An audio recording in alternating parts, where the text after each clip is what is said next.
Happy Saturday night, everybody. Quiet Michael, doing a video. So, this video is actually my third attempt at this video. My last attempt got deleted before it actually fully uploaded, and the attempt before that got interrupted. So, hopefully, my wife will stay on for the next 25-30 minutes while I do this, and hopefully, I can get through this. So, basically, as a part of my series of Creek Documents videos, this is actually less about the documents themselves rather than giving a good, pretty concise historical overview between, like, say, the War of 1812 and maybe, like, just prior to that until the United States Civil War of the 1860s. So, prior to the War of 1812, we were led by Alexander McGillivray, who is referred to as our beloved emperor. We actually use that, like one of our leaders actually called him that. I have to double check who that was, but our beloved emperor. He was a very important man, and he was a mixed blood. He was about a quarter Creek. And he was the principal chief of the tribe back in those days. His nephew was William Weatherford, also known as Red Eagle, Lamachadi.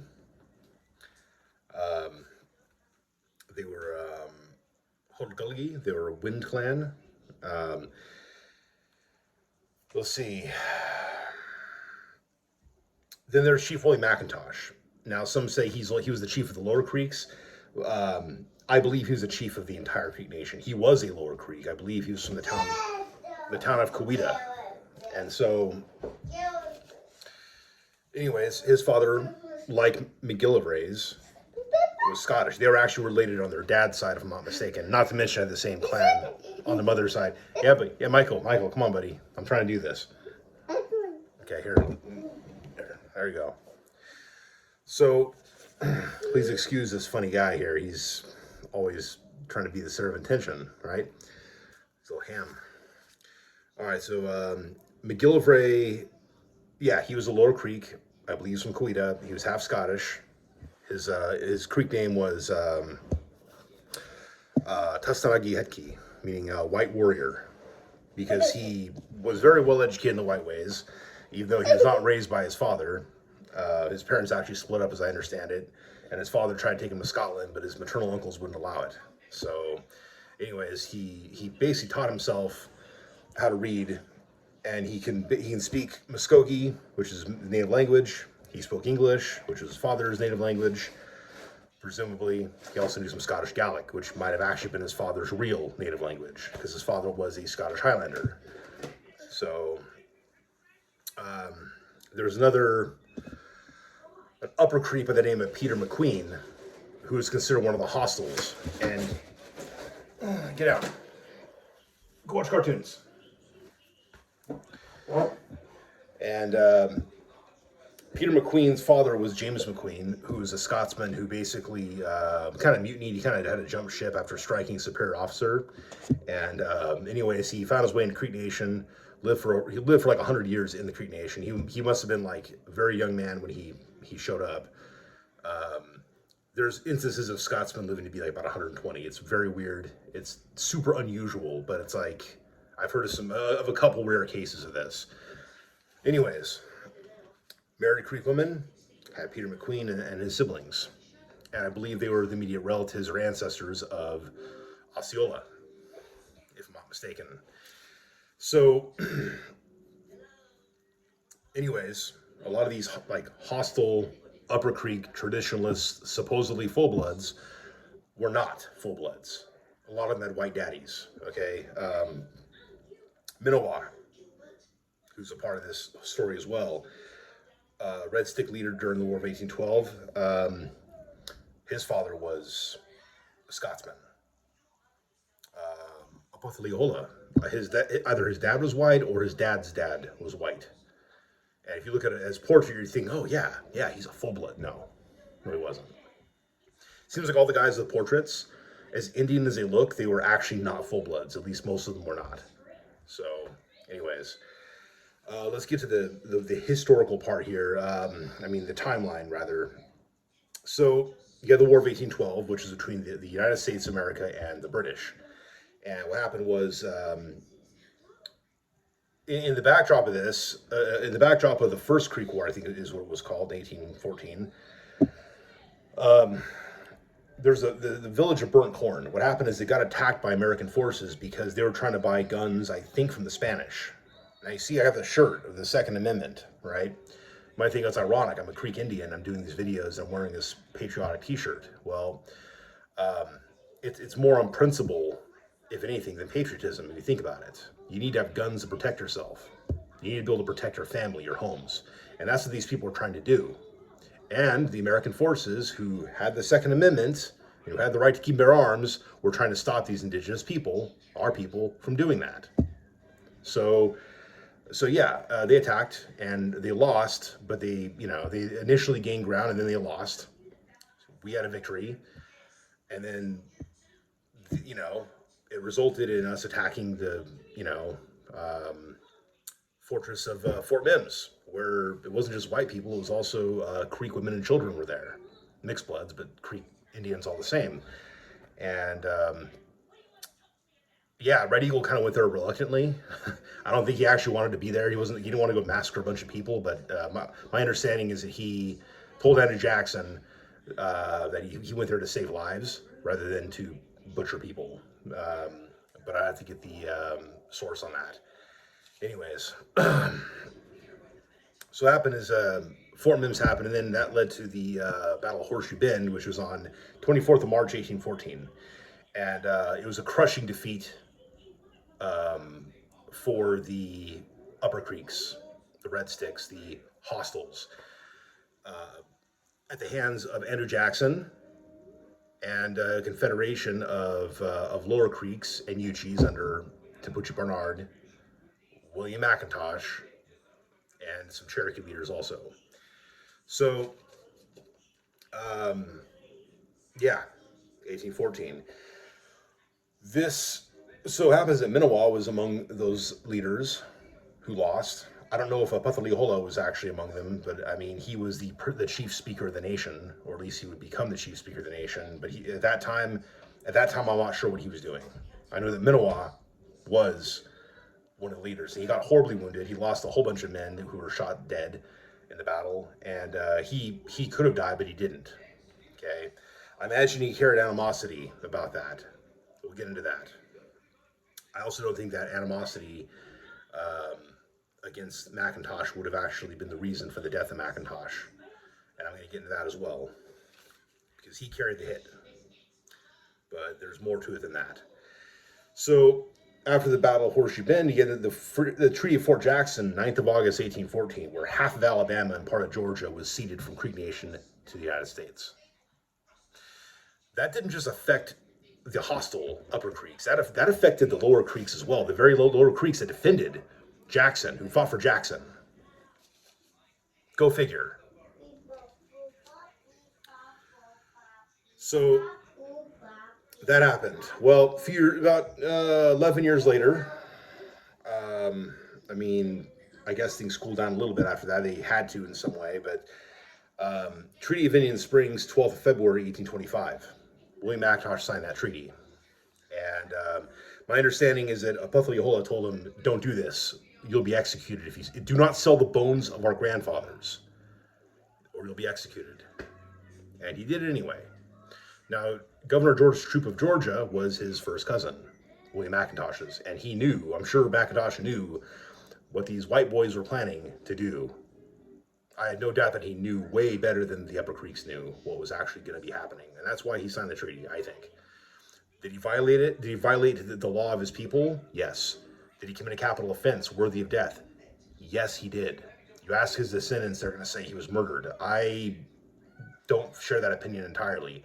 I have ancestors that were on his side and followed his son Chili into the Indian Territory. But I believe it was his son. He had a brother named Chili, I think, as well. So I get confused sometimes. But I think Chili was the son that led the party into Indian Territory.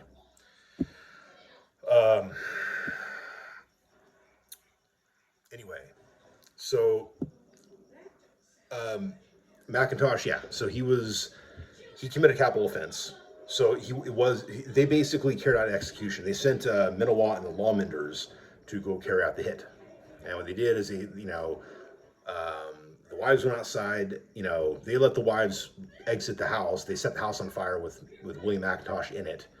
The wives convinced the lawmenders to let their husband, because there's two wives, come out of the building, and because he was still one of them, don't let him burn to death, and they did. They let him come out, and then they saluted him because he was still their chief. I believe he was chief of the whole nation, so they saluted him, which is an honor, before they shot him full of holes. So there's still a respect for the position that he had, despite the fact that they were there to kill him. Okay. They saluted him. They shot him full of holes. As he tried to push himself off the ground, McIntosh came up and did the coup de grace, knife to the heart. So, well, again, Shirley McIntosh and the Perrymans and those who were on the side of McIntosh said, okay, we're getting out of here. Okay, there's now civil war basically among us, and we know it's coming, so let's get out of here.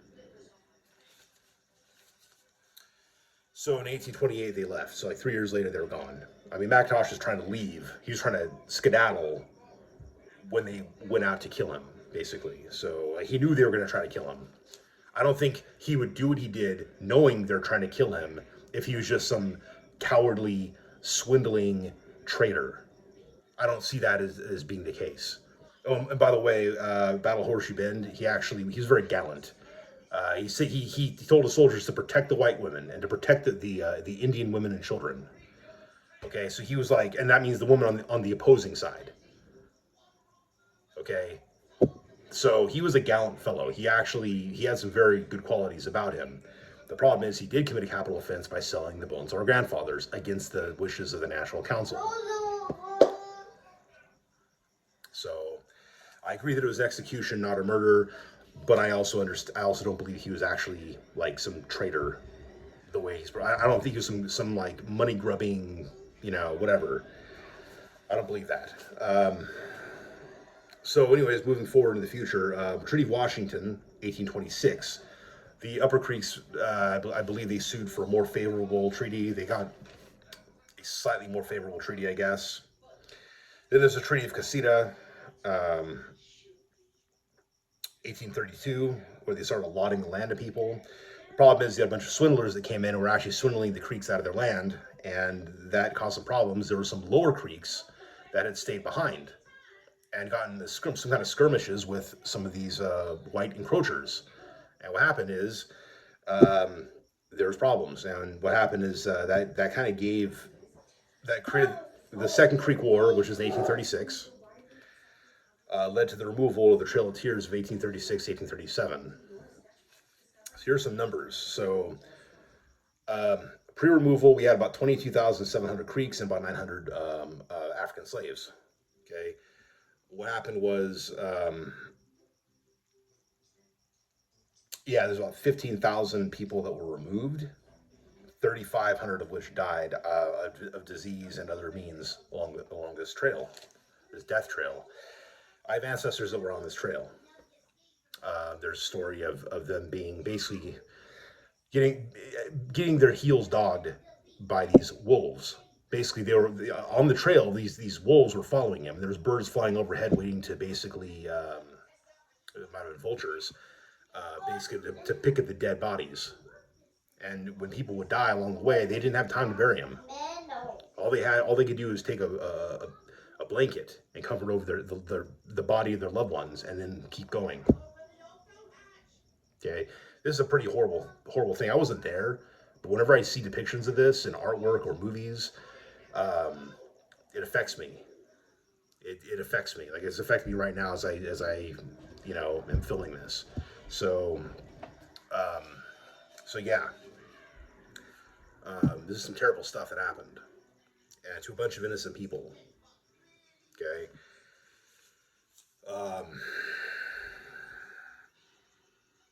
So yeah. So quite a few people were moved, quite a few people died.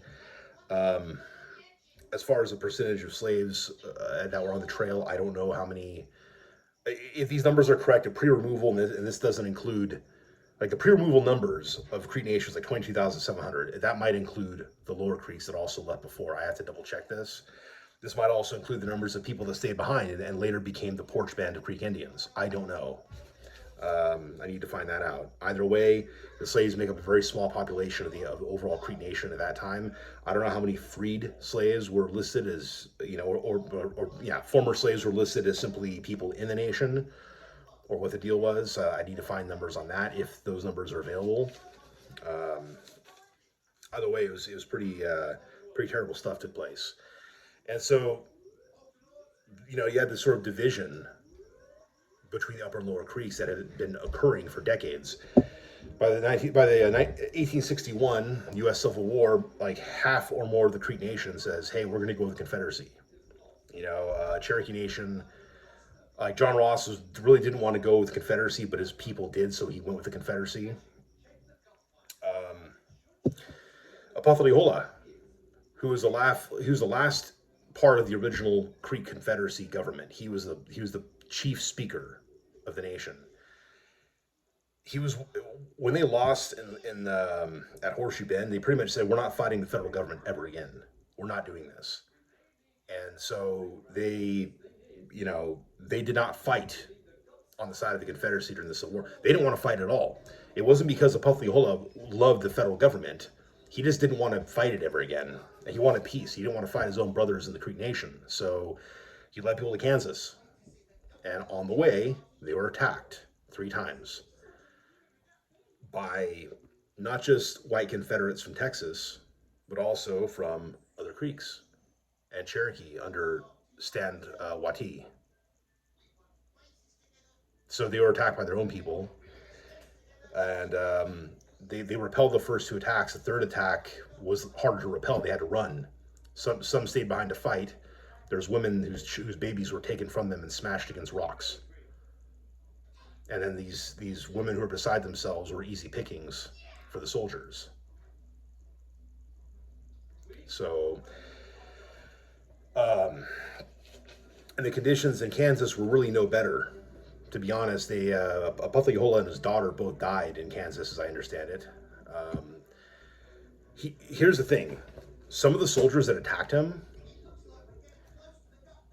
or that went to fight him, he actually convinced some of them because he was such a good speaker. He was a great orator. He was a very wise man of good words. I remember reading the speech that he gave before we had to leave Alabama, and how he talked about a river that had this island on it that and whenever our people needed to, they can go to this island and hunt deer. The problem is, over time, the water ripped apart this island until finally it just disappeared. But recently they discovered a type of grass that if they had planted it on this island, it would have held the ground together and it wouldn't have fallen apart.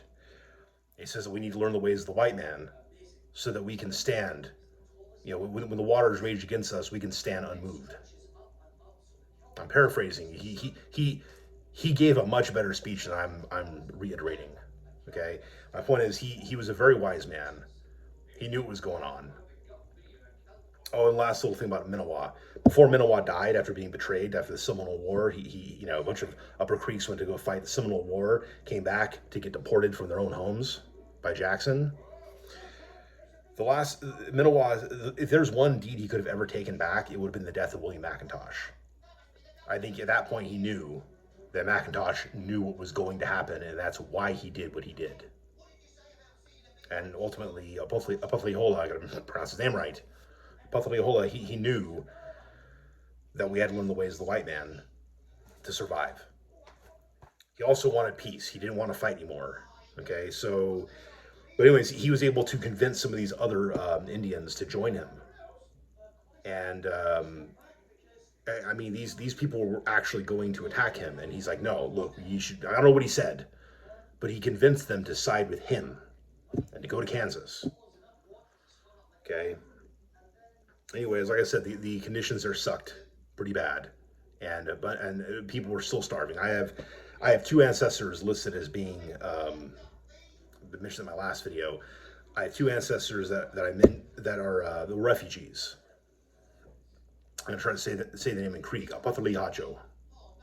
It's written as Hopeth-Harjo, but then again, Opothleyahola is written down sometimes as Hopeth-Yahola. That's not how you pronounce his name. So, Opothleyahola and his grandson, Jacob, who would later be known as Jacob Knight, because his father was Nadiwake, and his siblings took Knight as a surname after they were grown up. So at the time, he's known as Jacob. And and I imagine his siblings were there as well. I imagine that his siblings and their moms, because Nadiwake had 2 wives simultaneous. He had children by both of them at the same time. Yeah, I know that because of the ages of the children and who they were born to. So Jacob Knight had some half siblings, and they were all pretty tight knit. So, and I imagine that they were with Opothleyahola and Jacob on this trail. So, known as the Trail of Blood on Ice. Imagine that your feet are bleeding as you're walking in the snow to get away from these people that are your own people that are attacking you because you don't want to fight a war that has nothing to do with you or your tribe.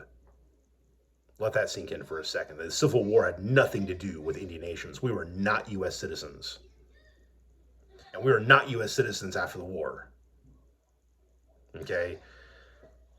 Let that sink in. It still took some time before we became U.S. citizens.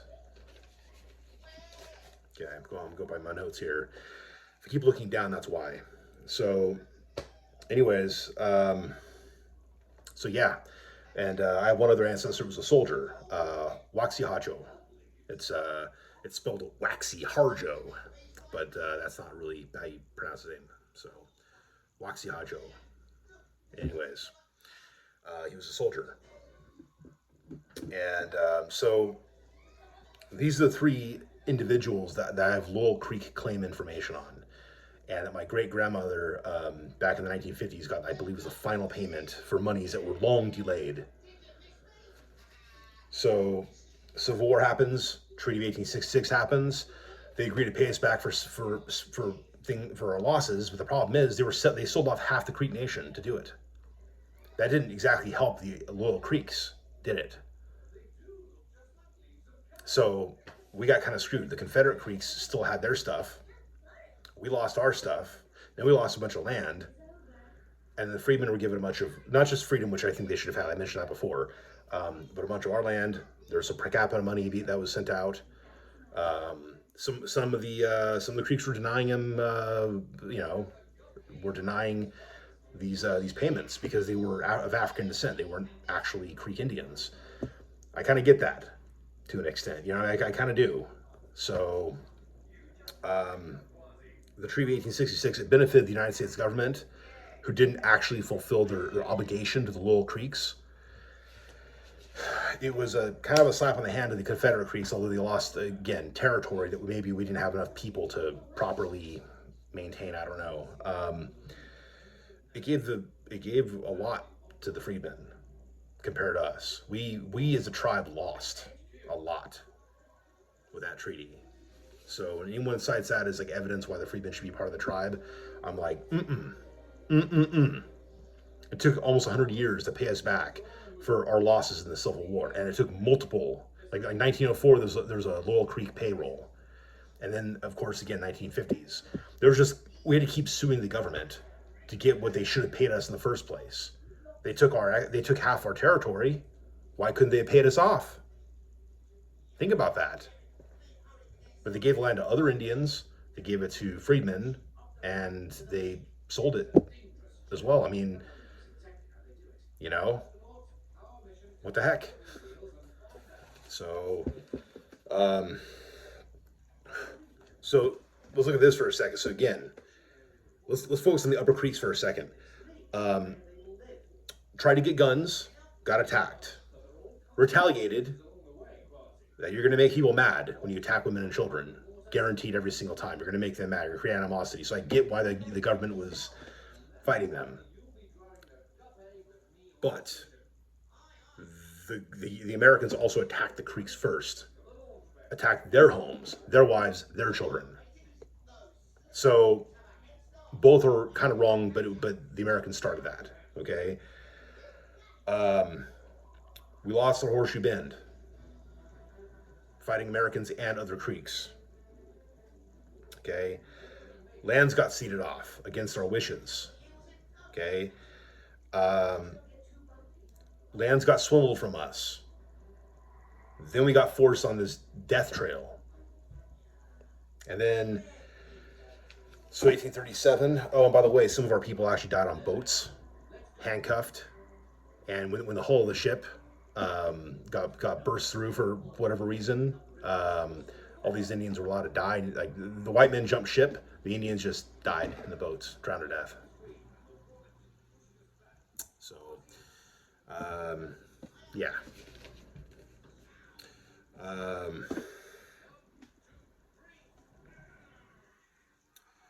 So yeah, anyways, all that happened, and then we don't want to fight anymore. So like 25 years later, we're brought into a war that has nothing to do with us. We're marched away. We're given promises by the government because we're loyal that they're going to give us back what was taken from us. Never happened. Took a long time for it to kind of happen, and I don't think they adjust. I don't know if they adjusted that for inflation. By the way, the principles of inflation, of the cost of things, and the deflation of the value of the dollar. I don't know if those principles quite got adjusted when it came to our payment. I don't know. I have to look into that. Either way, we got screwed. We got screwed and screwed and screwed. So, carrying this full circle, the freedmen issue, which I mentioned a lot, you have to look at the perspective of the Indians who don't want to give up their government, their resources, their land, et cetera, to people that are not actually Indians. That's the point I want to make on the freedmen issue is that. I'm not saying that there were slaves that were on the Trail of Blood on Ice. Yeah, and there were some that probably were on the Trail of Tears as well. So I'm not trying to negate that as an important principle. As I mentioned in the last video, they got lands, they got freedom, and for a while they're getting the benefits of being a citizen of the tribe, financial benefits. So it's not like compensation didn't happen. If you think about it, yeah, it sucks that for generations, they were slaves. We didn't bring them to Africa. I'm sorry, we didn't do it. That was done by white people, and they were sold to the white people by other black people in Africa. That's the reality. And by the Algerians, too, if I'm not mistaken. I want this one. All right, Michael, you be Spider-Man a little bit, okay?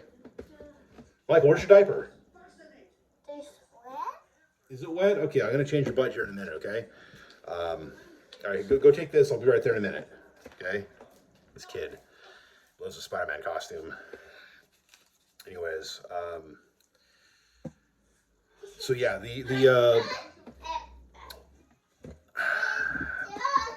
you can kind of see why, Michael. Shh. Michael, be quiet. I'm almost done here. Okay, here, take this and go over there. I'll be right there. You can see why a desire to change policies within our government is kind of a slow and difficult process, and it's kind of with good reason.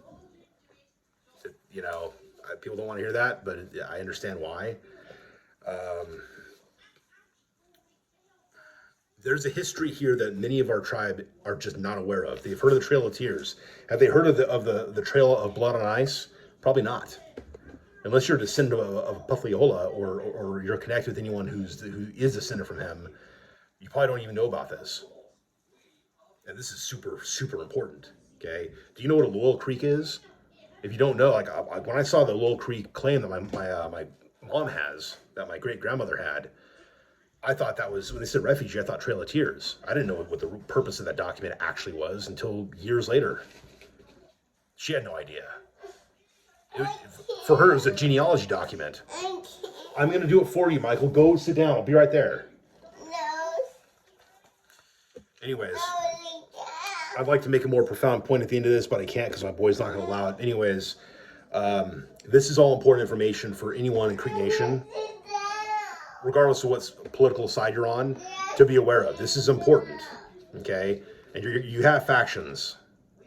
You have factions of, again, Upper Creek factions, McIntosh factions, and you got the Freeman issue. So there's a lot of stuff going on that people aren't aware of.